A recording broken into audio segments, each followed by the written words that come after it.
Assalamualaikum warahmatullahi wabarakatuh. Perkenalkan saya Lisa Juliani, Prodi Administrasi Publik, Fakultas Ilmu Sosial dan Politik, Universitas Riau. Baiklah, di sini saya akan menjelaskan materi mengenai otonomi daerah untuk memenuhi tugas ujian akhir semester pada mata kuliah Kewarganegaraan kelas A. Baiklah, saya akan membahas yang pertama yaitu hakikat sentralisasi, otonomi daerah, dan desentralisasi. Yang pertama, sentralisasi adalah sebuah penyerahan kekuasaan dan juga wewenang pemerintahan secara penuh kepada pemerintah pusat. Pemerintah yang dimaksud dalam asas tersebut merupakan presiden dan dewan kabinet.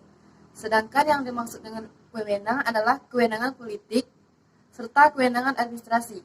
Contoh, sistem sentralisasi adalah bagian lembaga keamanan negara seperti TNI melindungi negara kesatuan Republik Indonesia dari 3 titik pusat, yaitu udara, darat, dan laut.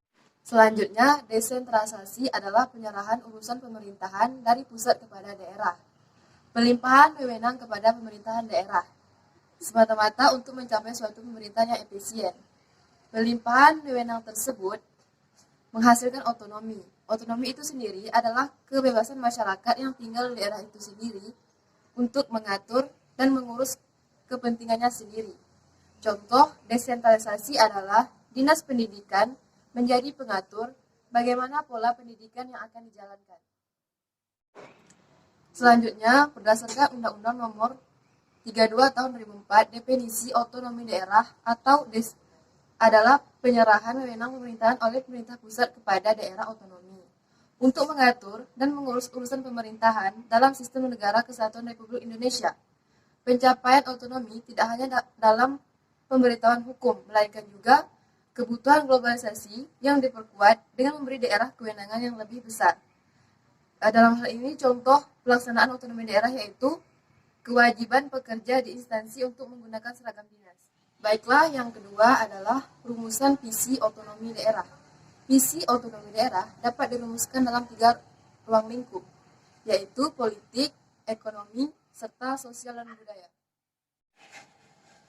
Baiklah, yang pertama di bidang politik. Pelaksanaan otonomi harus dipahami sebagai proses untuk membuka ruang bagi lahirnya kepala pemerintahan daerah yang dipilih secara demokratis, memungkinkan berlangsungnya penyelenggaraan pemerintahan yang responsif terhadap kepentingan masyarakat luas, dan memelihara untuk mekanisme pengambilan keputusan yang taat pada asas pertanggungjawaban publik. Gejala yang muncul di masa ini, partisipasi masyarakat begitu besar dalam pemilihan kepala daerah, baik provinsi, kabupaten, dan kota. Baiklah, yang selanjutnya di bidang ekonomi. Otonomi daerah di satu pihak harus menjamin lancarnya pelaksanaan kebijaksanaan ekonomi nasional di daerah, dan di pihak lain terbukanya peluang bagi pemerintah daerah mengembangkan kebijakan regional dan lokal untuk mengoptimalkan pendayagunaan potensi ekonomi di daerahnya. Dalam konteks ini, otonomi daerah akan memungkinkan lahirnya berbagai praksara pemerintah daerah untuk menawarkan fasilitas investasi, memudahkan proses perizinan usaha, dan membangun berbagai infrastruktur yang menunjang perputaran ekonomi daerahnya. Dengan demikian, otonomi daerah akan membawa masyarakat ke tingkat kesejahteraan.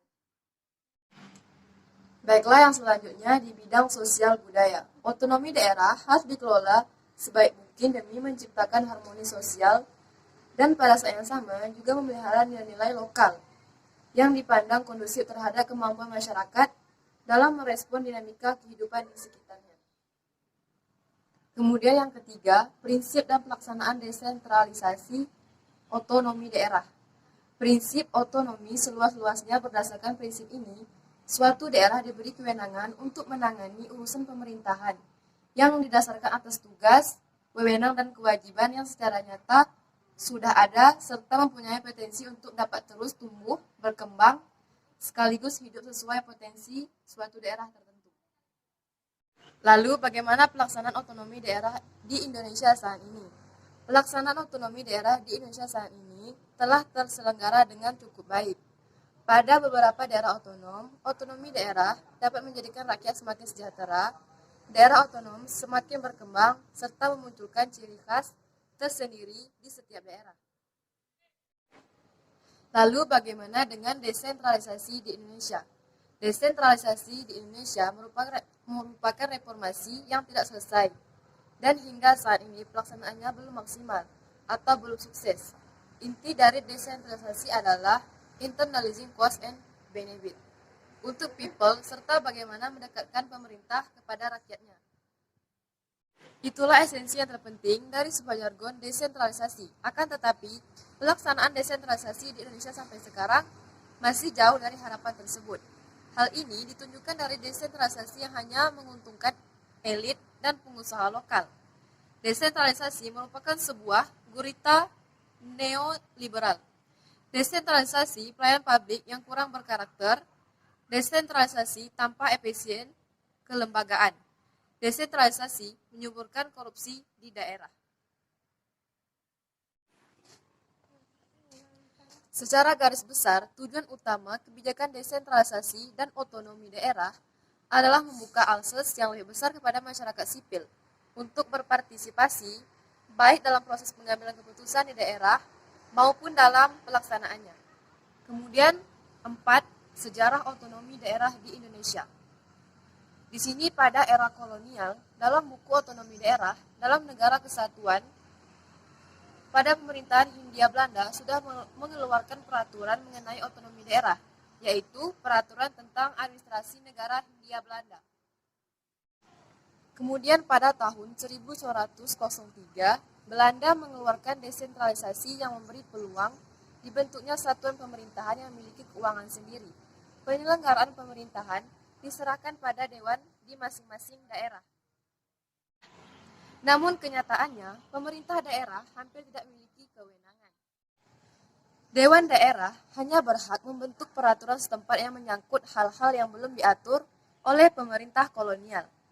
Pemerintah daerah yang bersifat relatif otonom pertama kali didirikan oleh pemerintah kolonial Belanda pada awal abad ke-20 melalui desentralisasi WED 1903. Undang-undang ini dimaksudkan hanya mencakup wilayah Jawa dan Madura saja. Selanjutnya, 5. Pembagian kewenangan antara pemerintah pusat dan pemerintah daerah dalam otonomi daerah. Berdasarkan Undang-Undang Nomor 23 Tahun 2014, klasifikasi urusan pemerintahan terdiri dari 3 urusan, yakni urusan pemerintahan absolut, urusan pemerintahan kongruen, dan urusan pemerintahan umum. Urusan pemerintahan absolut adalah urusan pemerintahan yang sepenuhnya menjadi kewenangan pemerintah pusat. Sedangkan urusan pemerintahan kongruen adalah urusan pemerintahan yang dibagi antara pemerintah pusat dan daerah, provinsi, dan daerah kabupaten atau kota. Selanjutnya, urusan pemerintahan umum adalah urusan pemerintahan yang menjadi kewenangan Presiden sebagai kepala pemerintah. Sekian yang dapat saya sampaikan. Mohon maaf apabila terdapat kekurangan. Semoga bermanfaat. Saya sudahi dengan wassalamualaikum warahmatullahi wabarakatuh.